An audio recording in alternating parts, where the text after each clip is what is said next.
So after this short video, you will be able to restore deleted items from the recycling bin. There are two ways to get to the recycling bin.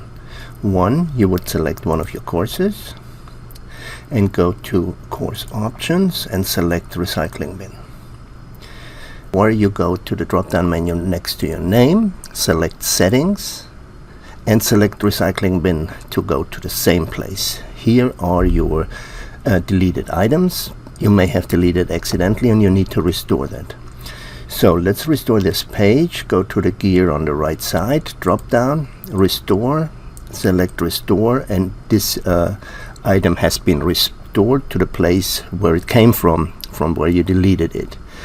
Or there's another option. Sometimes when you delete something out of your resources and you go to the gear, it will ask you restore to. So if you select restore to, you can actually select where you want this item restored in your personal resources.